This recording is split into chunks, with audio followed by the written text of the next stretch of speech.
Bonjour à tous et bienvenue dans le héros du Wargame, le JT de la chaîne 40 000 Wargamers, en partenariat avec Planète Wargame. Cette semaine dans votre JT du hobby, Warhammer Underworld fait peau neuve, Octarius est aussi en zone de guerre, Warhammer Age of Sigmar en mode Eternal, et même un peu de Blood Bowl.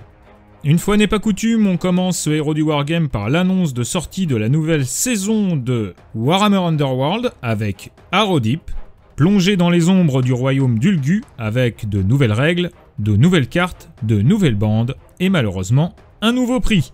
80 €, cela annonce une nouvelle flambée des prix sur toute la gamme Games Workshop. Vous trouverez dans cette boîte tout ce qu'il faut pour vous lancer à l'assaut des labyrinthes de Harrowdeep, avec notamment une bande de Stormcast Eternal de toute beauté. Les vaillants élus de Sigmar sont vraiment classe et il n'en faudra pas moins pour affronter les sournois d'Akunun Crew, bande de Krull Boys alliant gobelins, orques et hobgoblins. Ça va saigner. Poursuivons ce JT du hobby avec Warhammer 40 000. Ces dernières semaines ont vu le retour des Black Templars dans des livrées plus que séduisantes. Le Castellan est tout simplement exceptionnel et les grappes de conversion permettent de former des forces de l'Astartes les plus badass qui soient.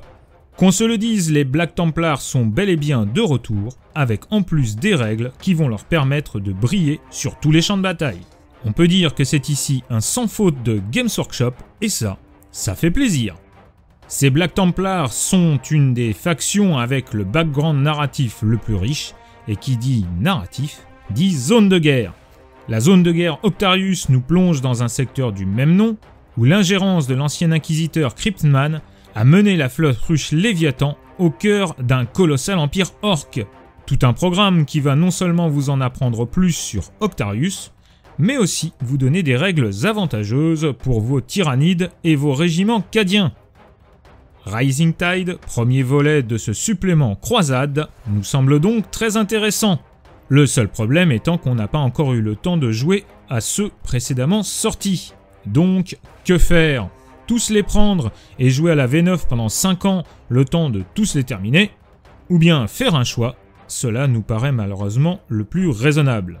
Notons aussi et surtout la sortie du pack de mission Octarius qui voit le retour des scénarios Planet Strike où défenseurs et attaquants pourront s'affronter au travers de 21 missions narratives.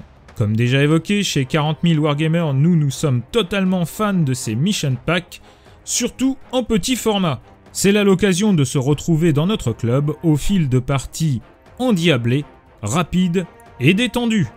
Vous en aurez d'ailleurs des aperçus sur la chaîne dès 2022. Nous ne pouvons donc que conseiller aux joueurs d'association de se plonger dans ce genre d'entreprise, jouer en campagne, lier vos parties, vous ne serez pas déçus. Et clairement, les suppléments comme Zone Octarius et ses Mission Packs sont le meilleur outil pour le faire. Passons maintenant aux annonces de sortie AOS. Sigmar envoie ses meilleures troupes et le moins qu'on puisse dire c'est qu'il a bien bossé. Commençons par le Lord Commandant Bastien Castalos, avec son énorme marteau. Il avance cap au vent et par l'empereur, ça envoie. Le Chevalier Relicteur lui emboîte le pas, sorte de chapelain de l'ancien monde. Une unité de vainqueurs, des maîtres des épées de Sigmar, nouveaux joueurs d'épée du plus bel effet. Eux-mêmes sont soutenus par les Vigilants. Avec armure légère et arc Stormcaller, cette unité de reconnaissance en jette. Oui, je sais, celle-ci était facile. En tout cas, on notera ici les poses et les têtes, qui sont là encore superbes. Par toutes ces sorties, on voit ici un up notable dans cette refonte totale de la gamme Stormcast. Franchement, Games Workshop a fait très fort, tout cela sans compter le délotage de la boîte Dominion avec les prêteurs, les annihilateurs, les vindicteurs et les dragons qui sont en route. Cette gamme devient tout simplement incroyable. Qui dit Dominion dit aussi Orruk Warclan, les Man Brochettes sont notamment livrés avec des options pour le champion d'unité. Et pour finir, on retrouve les Hobgroth Slitaz. Bref, on peut dire que AOS V3 a vraiment de quoi séduire. Pour finir ce héros du Wargame, allons faire un tour du côté de Blood Bowl avec 2 sorties qui devraient ravir les fans. Tout d'abord, Crick le Verminateur, un rat géant capable d'écraser ses adversaires à grands coups de malpierre. On poursuit avec le tout aussi charismatique William Shaney, un loup-garou de l'ombre, dont le nom résonne comme autant d'histoires embrumées venues d'outre-Manche.